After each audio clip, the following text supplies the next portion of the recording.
ଜଣେ ଜ୍ଞାନୀ ବ୍ୟକ୍ତି କହିଲେ, ସ୍ତ୍ରୀ ମାନେ ଏ ସଂସାରରେ ସବୁ ସମସ୍ୟାର ମୂଳ ଅଟନ୍ତି। ଜଣେ ଜ୍ଞାନୀ ସ୍ତ୍ରୀ ଲୋକ ଉତ୍ତର ଦେଲା, ସମ୍ପୂର୍ଣ୍ଣ ସତ କଥା। ସେ 9 ମାସ ଜଣେ ମୂର୍ଖକୁ ଗର୍ଭରେ ପାଳିଥାଏ, କାହିଁକି ନା ସେ ପଦାକୁ ଆସି କହିପାରିବ ଯେ ସବୁ ସମସ୍ୟାର ମୂଳ ସ୍ତ୍ରୀମାନେ ଅଟନ୍ତି। ବିବାହ ହେଉଛି ଜୀବନର ସବୁଠାରୁ ବଡ଼ ଜୁଆ।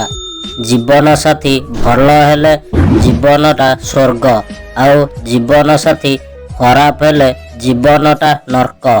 ଛୁଆଙ୍କୁ ଖେଳନା ନ ଦେଲେ ସେମାନେ କିଛି ସମୟ ପାଇଁ କାନ୍ଦିବେ ଏବଂ ଚୁପ୍ ହୋଇଯିବେ। ଆପଣ ଯଦି ତାଙ୍କୁ ସଂସ୍କାର ନ ଦେବେ ସେମାନେ ସାରା ଜୀବନ ପାଇଁ କାନ୍ଦିବେ। ଭଲ ସହିତ ଭଲ ହୁଅନ୍ତୁ, କିନ୍ତୁ ଖରାପ ସହିତ କେବେ ବି ଖରାପ ହୁଅନ୍ତୁ ନାହିଁ, କାହିଁକି ନା ପାଣିରେ ରକ୍ତକୁ ସଫା କରାଯାଇ ପାରିବ, କିନ୍ତୁ ରକ୍ତରେ ରକ୍ତକୁ ନୁହେଁ। ହଁ, ସେଇ ଝିଅ ଯାହାକୁ ସମସ୍ତେ ଶସ୍ତା ଖେଳନା ଭାବି ମନ ଭରି ଖେଳି ସାରିଲା ପରେ ଦୂରେଇ ଚାଲି ଯାଆନ୍ତି। ହଁ, ସେଇ ଝିଅ ଯାହାକୁ ସମସ୍ତେ ଚାବି ଦିଆ କଣ୍ଢେଇ ଭାବି ମନ ଇଚ୍ଛା ନଚାନ୍ତି। ହଁ, ସେଇ ଝିଅ ଯିଏ ସମସ୍ତଙ୍କୁ ଖୁସି କରିବା ଚକ୍କରରେ ନିଜର ବେଜିତ୍ କରେଇ ଦିଏ।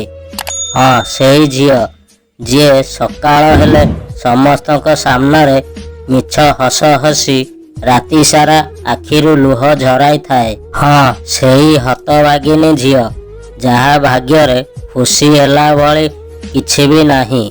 ଜୀବନ ତ ମୋତେ ଅନେକ ଦଣ୍ଡ ଦେଇ ସାରିଲାଣି, ଆଉ କାହାଠାରୁ କିଛି ବି ପାଇବାର ଆଶା ରଖୁନି। ଇଚ୍ଛା ତ ବାସ୍ ଏତିକି, ଗୋଟିଏ ରାତିର ନିଦ ଆସୁ କି ଯେମିତି କେବେ ସକାଳ ନ ଆସୁ।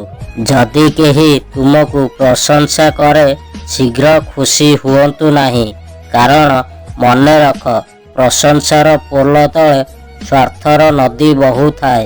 ପୂର୍ବ ଜନ୍ମରେ କୋଉ ସୁଖ ଦେଇଥିଲ ଭଗବାନ, ଏ ଜନ୍ମରେ ପ୍ରତିଟି ମୁହୂର୍ତ୍ତ ତାର ମୂଲ୍ୟ କାନ୍ଦି କାନ୍ଦି ଶୁଝିବାକୁ ପଡୁଛି। ଆଜି କାହିଁକି ବହୁତ ଇଚ୍ଛା ହେଉଛି ସେଇଠିକି ଯିବା ପାଇଁ, ଯୋଉଠିକି ଗଲା ପରେ ଆଉ କେହି କେବେ ଫେରେ ନାହିଁ। କ'ଣ ତୁ ଏଥର ଖୁସି ହବୁ ନା? କ'ଣ ସତ କହିଲି ନା?